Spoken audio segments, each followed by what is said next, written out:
TheMtVernonKid here, back again. Welcome back to Indie Showcase. I am your host. I think I already said my name. Don't need to say it again. But here on Indie Showcase, we are here because it is time to review books from indie companies. From the highest of highs to the lowest of lows and everything around, baby. As always. And if you've been watching the past few Indie Showcase, I've been reviewing a lot of books that I have helped Kickstarter. I'm a backer. I'm a super backer. That's what Kickstarter has signed me, a super backer. I've backed a lot of projects on Kickstarter. I will continue to do it because I do love to support the indie books, and hopefully in the future they will do the same when I. We'll get to that later.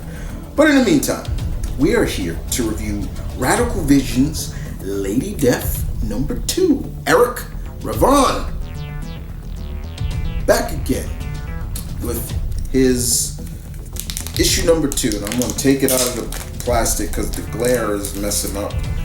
But issue number 2 of Lady Death. Like the cover. The cover is real. This is happening in the book. We see her. We see Laura facing the undead, dead people. She is.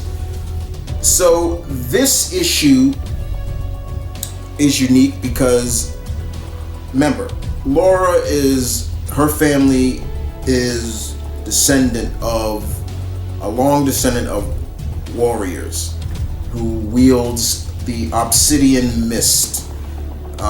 This power that she can wield. More importantly, she's descendant. There's always been a descendant of her family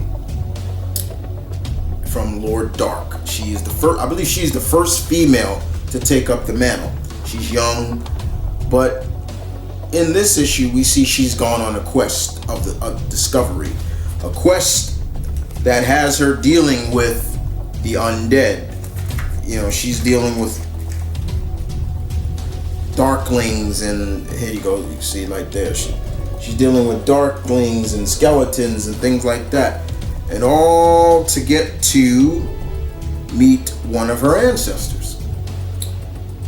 And her ancestor being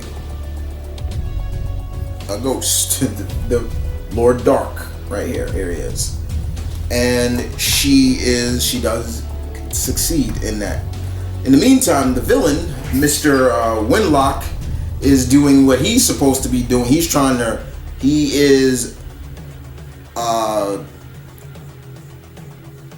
There's a beast that's supposed to always come out over the time, and the beast is supposed to come out and destroy.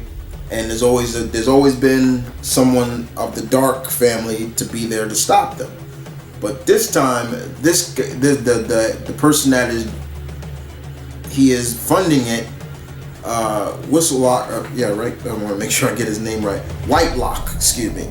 Whitelock is basically pushing it forward quicker, and a lot of his people are saying this is not right. We're messing around. This is not right, and he's not having it. He's one of those impetuous antagonists, like, you remember who's funding this, do what I say or you're dead, you know, that kind of stuff. And you find that.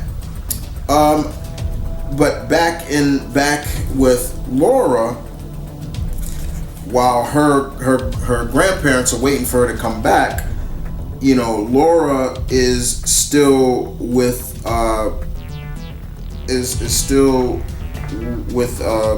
LadyDarke, and he has given her the obsidian band, as you can see here, that a piece that also gives them power. And she's like, whoa, I got this. She's shocked, but she's like, whoa, I got this. This is cool. And as you can see here, the beast has arisen faster than it was supposed to have risen. The artwork in this is really cool too. I like the dark shaded looks.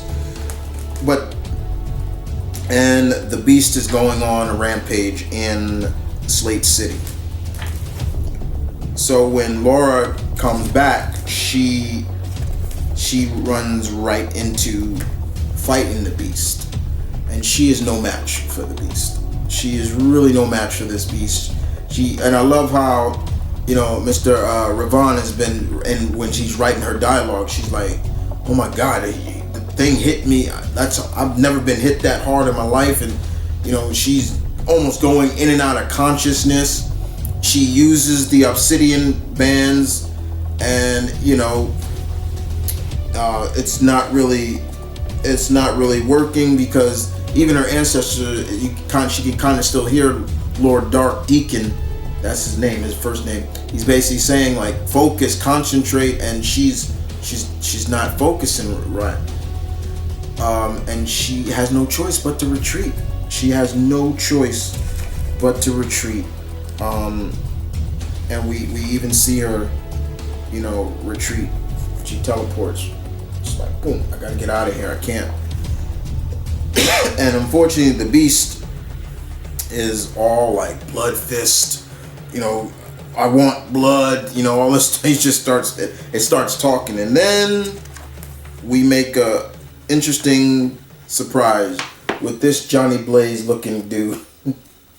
Little dude looks just like Johnny Blaze. I was like, it looks like Johnny Blaze when he didn't have, back in the 90s. Remember, Johnny Blaze, after he didn't have the Demon Zarathos, it went to his brother Dan Kench, and he was still that's what he kind of looked like. And I love, he's got like this badass shotgun. It's double barrel shotgun. I love it. My name is Iggy, and he just says, where's my niece? Where's my niece, Laura Lennox? So yeah, it ends with that. I'm not sure if the Beast is dead, but if it is, wow, he put it out real quick. So I'm looking forward to the issue number 3 of this. I think this is a 4-parter. 5. It's 5 parts. So Eric Ravon, Mr. Ravon, again, good stuff. Not complaining. Still telling a good story. I like the fact that you didn't go right into it and Laura's just really good now. She's got all this power now and she could just do. No, she's still very green, and I like that. I like that you're not making her, just rushing her to being the best. I like that. And I want to make sure I give respect to the artist, Emilio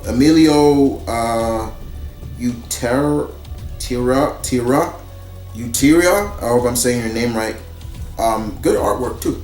The Beast, you made the Beast look really, really creepy and vicious. It was just like, oh God, like. But this was good. This was really good indeed. The saga continues indeed. I'm looking forward to the next issue, whenever that Kickstarter pops up again, and yeah, I'm gonna be there to support it as well. We got 3 more issues, and you best believe, Mr. Ravon, I'm gonna continue to support you. Don't worry, because I like characters like this. Mysticism, mystic characters. I like that stuff. That's why I like, that's why I like all the characters like Doctor Strange or the Darkness or the Haunt or Witchblade and all those characters like that, or Brother Voodoo and Damian Hellstrom, Dr. Fate. I can go on and on. I like characters like that. She would fit right in with them. It's good stuff. LadyDarke, people. Check it out. I will once again leave the link in the description down below for the where you can go check it out. I think now issue number 1 is now in comic stores under Blood Moon Comics, I believe now. So congratulations, Mr. Ravon. That's cool. But yeah, enjoyed it very much. This was fun, very much indeed. So, with that being said, guys, thank you for listening and watching again. Had a lot of fun, as always. I love showcasing the indie books, even the smaller ones, to people, because odds are somebody's gonna take interest in, like, hey, I want to check this out, and if it does, that's good, because then they get involved, and if they get involved, then maybe they pass it on to another person, and that person passes it on to another person, and so on and so on and so forth. But in the meantime, as always, guys, this is M.V.K. Thank you for watching. Peace, love, stay tuned, keep it real, keep reading. As always, we are what? Comic readers. We are comic geeks. Never be ashamed of what you are, because I don't. You're talking to a guy who's been reading comics since I was 10, 30 years.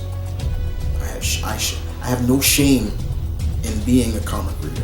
And if anybody ever says, oh my God, Chris, you still read those things? I say, yes, I still read them. Yes, it kept my ass out of trouble for a long time. It was passed down to me from my father. And someday, hopefully, when I have kids, I'm going to pass it on to them. Always be truthful to who you are. Take care.